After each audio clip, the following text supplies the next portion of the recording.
Hello, heroes. It's Cody from ComicsDown, and I got some.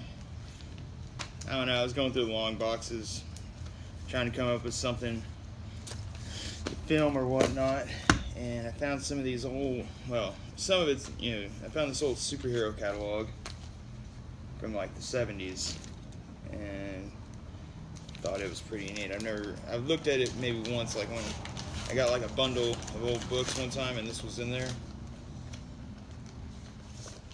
I don't even know why I kept it. I know it's like you can't even get anything out of this anymore. I just liked some of the things that were in here. And this is where kids would get their merchandise back in the day, and it's called superhero catalogs. Games, books, toys, and puzzles.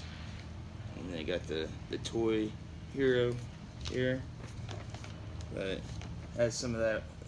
I know. Goddamn, if you had some of these toys here, they'd be worth hella money right now. Spider-Man toys right here. I think EVS would love this shit right here. The Star Wars toys. Well, George Lucas knew what he was doing, man, when he was coming up with this stuff. God dang, you got a Han blaster. Fuck yeah. A Chewbacca teddy. You got Star World, which is just robots and whatnot. Galactic goodies. The Starfleet. Here's some stuff from some Batcave stuff. Very cool. Very cool. The old double-domed Batmobile. The Batcopter Batboat. Dang. Some 12-inch dolls. Wonder Woman looks good. You even got some Kiss dolls in here. You got the Fortress of Solitude. You got the Hall of Justice play sets. Here's some superhero figures. It looks like mainly. Well, it's got DC and Marvel on here. Aquaman versus the Great White Shark. Man, I wish I had that right now. But I love this old nostalgic shit. Stuff from my boy. When I was a boy. Badass buttons here. Some Captain America, Amazing Spider-Man buttons. Man. Stickers. Magnets. Basically like the same shit you would see nowadays. But, I mean, this stuff was like coming straight from DC and Marvel.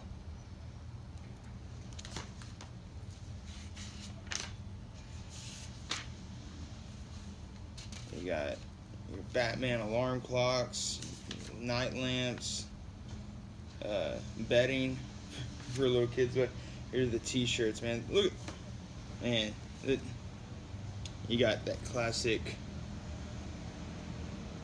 Snake shirt, Super Chick, Super Kid. You got a couple Pegasus on a shirt, Star Wars shirts. I wish I had this damn Shazam shirt, man. Or that Red Sonja. These are the t-shirts. I know I can go on Amazon and get a good majority of this stuff, man, but it's just not the same. Now is it? Cool posters. I don't know. Like I said, and it's got some books, comic books and stuff in the back, but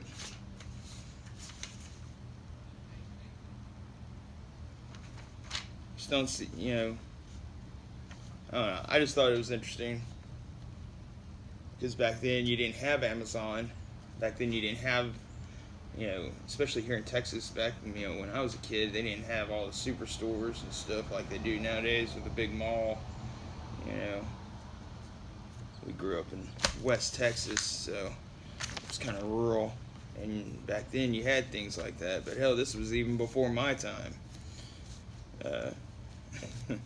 We didn't even have we had the Macy's catalog to get things out of, the Sears catalog, and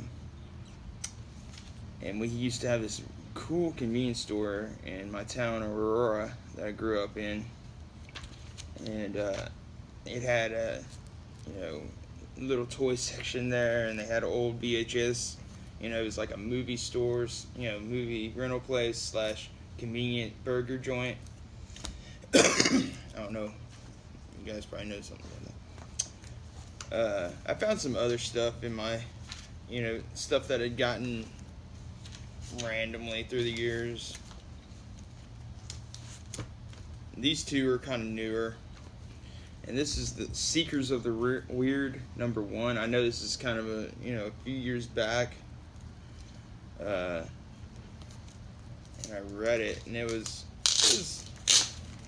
art was pretty, really pretty art. But man, why do I always get such a weird vibe when it comes to Disney stuff? And like, I mean, look at the cover. You know, you got the, you know, this is supposed to be, you know, marketed towards children, you know, and you got these skulls, and you got this pendulum blade swinging, and then you got the devil's face up here on the clock. You know, maybe it's true what they say about Disney, and Walt Disney is part of the Illuminati or some shit, man, but because they put some symbolism in some of their shit that's like really like, maybe we should question some of this shit. Like, look at this. This girl's got a t-shirt on, and it's like a skull and crossbones. maybe I've been watching too many conspiracy theory videos, but I don't know. It's just really suspicious to me.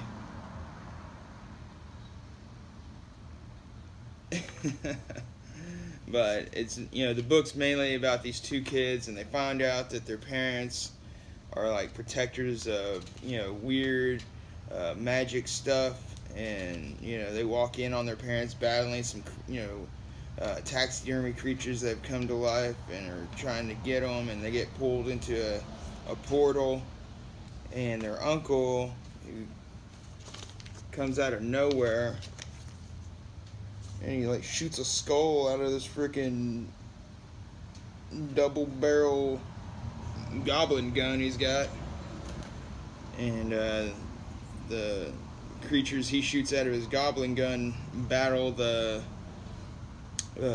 dang stuffed taxidermy creatures, and then a demon talks to him. I mean, this is some dark shit for a fucking kid's book. You know, demons and magic and tarot card shit and fucking and then the uncle takes them to this underground museum that's apparently under their house. I mean, look at this. You got a fucking Baphomet statue in the middle. You know, in the devil mirror, you got a Baphomet statue. Yeah, this is the Seekers of the Weird #1, and the boy's looking into the mirror, and he sees a demon behind him. I mean, this is some, like I said, very dark and twisted shit. Statues come alive and start trying to get him. Basically, is the end of the story. But I found that, and I thought, you know, it's kind of off-putting, you know. And this is the kind of stuff that people will pick up for their kids. And, you know, and it's, you know, it's rated for children, all ages. But, you know, when kids are, you know, young and their minds are still impressionable, I mean, that stuff kind of sinks in, you know. And they remember that kind of things. The next one I have here is Enchanted Tiki Room. Another magic kind of story. And this one's kind of like Fantasy Island. And it's kind of shot through that kind of... It's like Fantasy Island with parrots. Not a little midget. But this is Enchanted Tiki Room #1. It's done by Adams and Dominguez. And it's a Kinsinger cover. And right off the bat, the cover is kind of weird to me. You know, you got this little tiki guy, and his head's on fire, and he's catching, you know, it's kind of like a forced humiliation kind of thing. You know, you got the one parrot up here, he's getting his butt burnt, you know, and all his peers are standing around laughing at him. You know, and I don't mean to get all conspiratorial on you guys, but I mean, it's things like that. You know, do you really want your kids to read it? But right off the bat, it kind of, you know, talks about the island. And you got an ex-movie star, a rich jerk liberal family, and a multiracial couple that are on the rocks. And then you got the parrots that are being worked to death. And then you got a kid that'll do anything for fame. So, you know, the very beginning of it was kind of sweet, you know, and it's kind of, you know, it starts off with following the ex-movie star, and she's like, oh, this place is so magical, so magical. She goes to the Tiki room, and she finds out that all the plants and the animals will, you know, are supposed to talk. And she brings along a dog, you know, which is her best friend. And she wants that dog to talk to her, but it won't, because she kind of treats it like crap. She's you know, the dog's not walking, she just yanks it around everywhere, and it's not talking to her. And she wants it to magically turn into, you know, because she's lonely, turn into a young single man, good-looking man, which was really weird. So I don't know if they're like poking at like some bestiality stuff. I don't know where it's going from here. The parrots do a song and dance thing, of course. It's Disney. You got tikis and parrots singing and dancing. And then after the show, the parrots sit there and complain about how they're being worked to death, and one decides to quit. And actually, look, and you can totally see where the writers got their influence, because look, they got the little guy in Fantasy Island, you know, two white, and you know, Disney's always famous for putting Easter eggs in there. You know, you just got to look closely. And the kid that wants to be famous more than anything goes in there and he's trying to say hello, and you know, the birds are kind of rude to him. And then it goes from there to this couple breaking up. And the kid who wants to be famous apparently works at the island, and it goes from here to a really awkward, you know, rich liberal family that has more money than God, and they treat the kid that actually has a job and is working for money, they kind of treat him like a jerk. And this girl's like, you know, apparently these liberals, they take, you know, they help orphanages out, and you know, people that are lower income. And this girl just starts randomly crying because she sees somebody having to do work, you know, work for money, you know, to sustain himself. You know, she's well off, she has more money than God, but it upsets her that she actually sees somebody doing some work. It's very odd. From there, the kids are jerks. You know, they kind of get into a fight. The father flaunts his influence and money around. He goes and buys 2 of everything from the gift shop. You know, and you know, the I think it's a boy. I'm not sure. It's a very asexual kind of character, and I don't know if it's a, you know, non-binary stuff, but I don't know.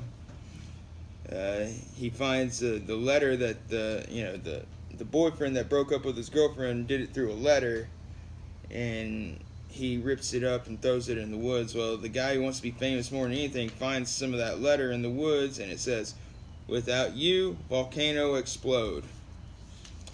So he thinks he has to go and do a sacrifice to the volcano, and he sacrifices a headshot of himself.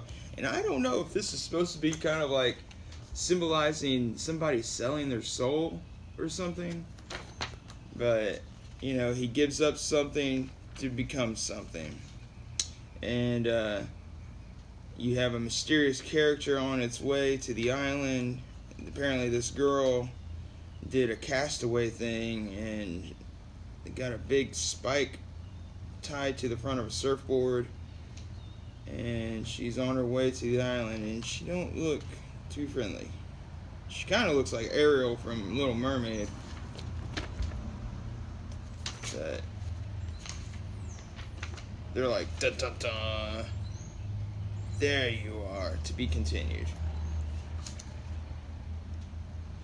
You can kind of see what time, you know, when this was made, because there's Marvel Now, the Avengers, and that's an old Alex Ross cover. You got Hercules, Lady Thor, Black Captain America.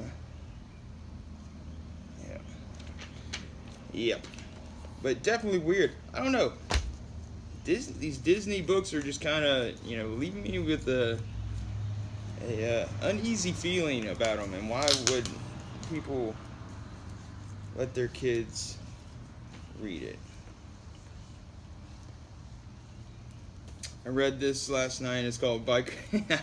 I grew up watching this as a kid on Saturday morning cartoons, and it's called Biker's Mice from Mars. And it's about three brothers. They're biker, and they're, you know, kind of soldiers of fortune on Mars, and the wars come to Earth, and they're battling these other two aliens, and, you know, of course there's mousetrap puns, and, you know, it's kind of silly here and there, but it's actually a pretty cool show back in the day. And this book was actually pretty good, and it was just, you know, it basically goes over the second episode from the series, and Mondo, Throttle, and Benny beat the Martians. But yeah, it was pretty cool. You know, you got the one guy with the classic Harley, and then you got one guy with like a Ninja, and then one with like a bagger bike, and one's got half a face blown off, but he's got a cybernetic face, and one's got a robot arm. It was you know, it's a pretty cool, fun book. Here, I'll show you some of the art in it. I mean, it's nothing to write home about, but, you know, it's pretty, you know, pretty cool. And, you know, they got, like, you know, this hot chick that works on motorcycles helping them out. And, you know, you got this other fucking alien. He likes to eat worms and stuff, and he's a real kind of dressed up like an old sleazy executive. But, you know, this was what it was all about back in the day. You know, just good, clean. Got a problem. Oh no, they kidnapped her. Let's go get her. Yeah, yada yada. And they battle this greasy. I guess his power is like slime or grease or something. And they go and rescue the damsel in distress. You know. And got some cool shots. I thought it was a really, you know, just classic, you know, get your mind out of everything kind of book. You know, it's no award-winning book, but Biker Mice from Mars, TV's new superstars, and I remember this went on for a couple seasons, and I loved the shit out of it. Next up, I picked out this old Police Academy book. It's Police Academy number 5, and you know, it's got Hightower and